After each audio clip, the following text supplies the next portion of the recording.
नमस्कार दोस्तों। अब मैं इस वीडियो में कुछ प्राकृतिक खेती के बारे में अन्य विचार व्यक्त करना चाहता हूं।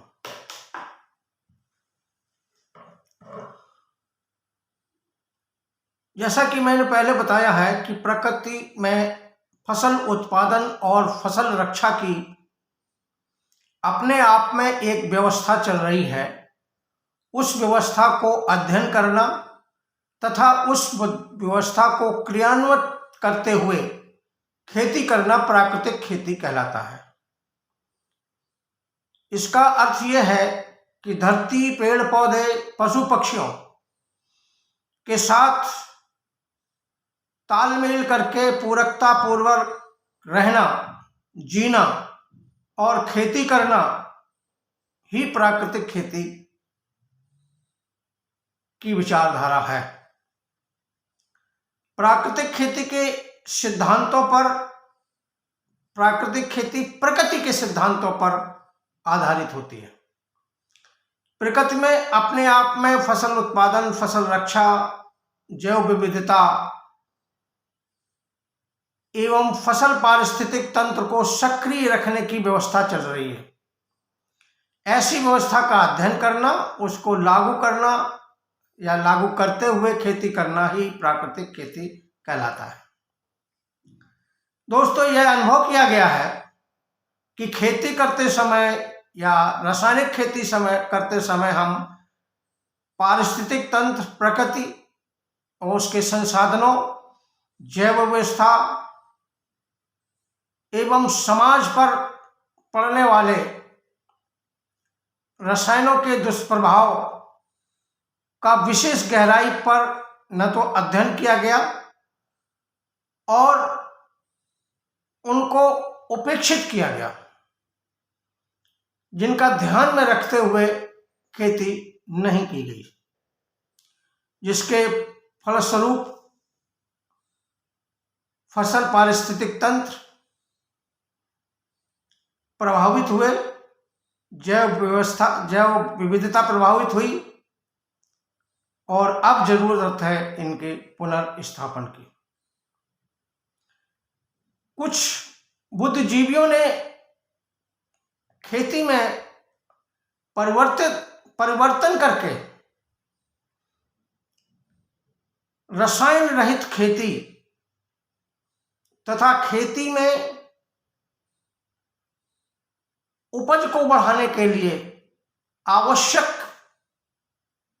जो चीजें हैं, जो पदार्थ हैं, जो सिस्टम है, उसको बढ़ावा दे करके पारिस्थितिक तंत्र को सक्रिय रखते हुए, जैव विविधता को भी सक्रिय रखते हुए खेती को नई विचारधारा दी है, जिसको हम प्राकृतिक खेती कहते हैं। यह खेती प्रकृति और उसके संसाधनों, जैव विविधता आदि के संरक्षण में अपना महत्वपूर्ण योगदान देती है। मनुष्य अपने लाभ के लिए प्राकृतिक सिस्टम के समांतर सिस्टम अपनाते हैं, तब प्रकृति और उसकी पद्धति को नुकसान होता है या क्षतिग्रस्त होता है, क्योंकि मनुष्य कर्म स्वतंत्रता से हटकर मनमानी में परिवर्तित होती है। यानी कर्म स्वतंत्रता मनमानी में परिवर्तित होती है, तभी ये सारे नुकसान होते हैं। प्रकृति में अपनी व्यवस्था है, जो प्रकृति अपनी व्यवस्था को ही स्वीकार करती है। मनुष्य हमेशा जो खेती कर रहा है वो लाभ और हानि के हिसाब से खेती कर रहा है, प्रकृति के हिसाब से नहीं।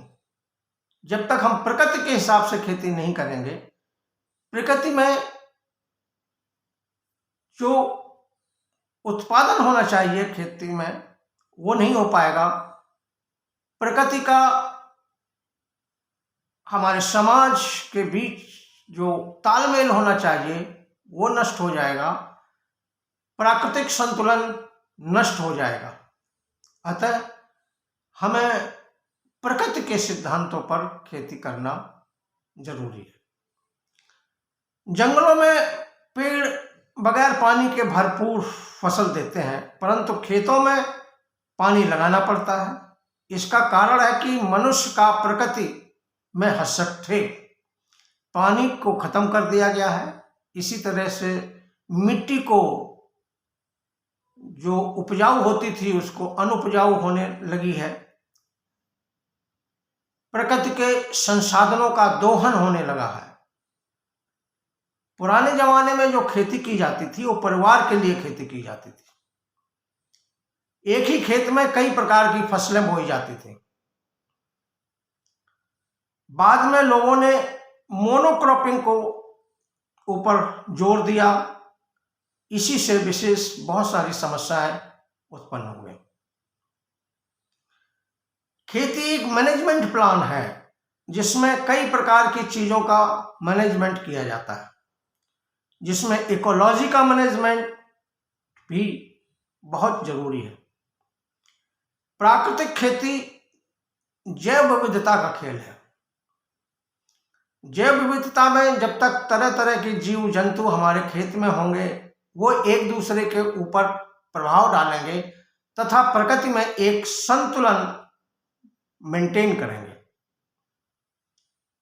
हमने व्यवस्था को नहीं समझा, पैसों को महत्व दिया।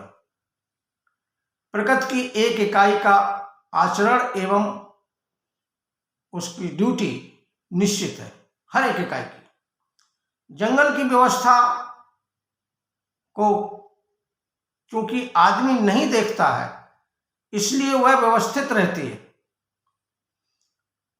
वहां पर आदमी का हस्तक्षेप नहीं होता है, इसलिए जंगल में वो व्यवस्था व्यवस्थित रहती है। जहां जहां पर आदमी का हस्तक्षेप हुआ, वहां लोभ और लालच की वजह से व्यवस्था में खलल पड़ी और व्यवस्था अव्यवस्थित हो गई। प्रकृति की व्यवस्था को व्यवस्थित रखना है ही प्राकृतिक खेती है। इसी से प्रकृति में संतुलन रहता है। मनुष्य के हस्तक्षेप से हमने पानी को असंतुलित कर दिया, जमीन को असंतुलित कर दिया और बहुत सारी ढेर सारी समस्याएं सामने आ गई। मनुष्य ने अपने लालच में मोनोक्रॉपिंग की तरफ ध्यान दिया, जिससे अनेक प्रकार की समस्याएं उत्पन्न हो गई। अब मोनोक्रॉपिंग से हट करके हमें मल्टी क्रॉपिंग की ओर जाना है। विभिन्न प्रकार के साथ फसलों के साथ विभिन्न कुछ फसलों को लगाने से विभिन्न प्रकार के हानिकारक जीवों का नियंत्रण भी होता है। जैसे अगर हल्दी का, गन्ने के साथ हल्दी का खेती लगा दी जाए तो उसमें बहुत सारे जानवरों की समस्या नहीं रहती, क्योंकि इनकी हल्दी से जो पत्तियों में गंध होती है उससे जानवर दूर रहते हैं। इस समस्या से छुटकारा मिल जाता है। इसी प्रकार से बहुत सारे विभिन्न प्रकार के बहुत सारे पौधे विभिन्न प्रकार के कीड़ों को आकर्षित करते हैं और कुछ उनको रिपेल करते हैं, दूर भगाते हैं। इसी तरीके से मल्टी क्रॉपिंग से जैव व्यवस्था को बढ़ावा मिलता है। इस प्रकार से इन चीजों को अगर हम आईपीएम में सम्मिलित कर दिया जाए तो आईपीएम से वो सारे लाभ मिलते हैं जो प्राकृतिक खेती में होते हैं। प्राकृतिक खेती आईपीएम का ही एक सुधरा हुआ रूप है, एडवांस्ड फॉर्म, जिसमें रसायन रहित खेती को तथा प्रकृति में चल रही व्यवस्था को बढ़ावा दिया जाता है। धन्यवाद।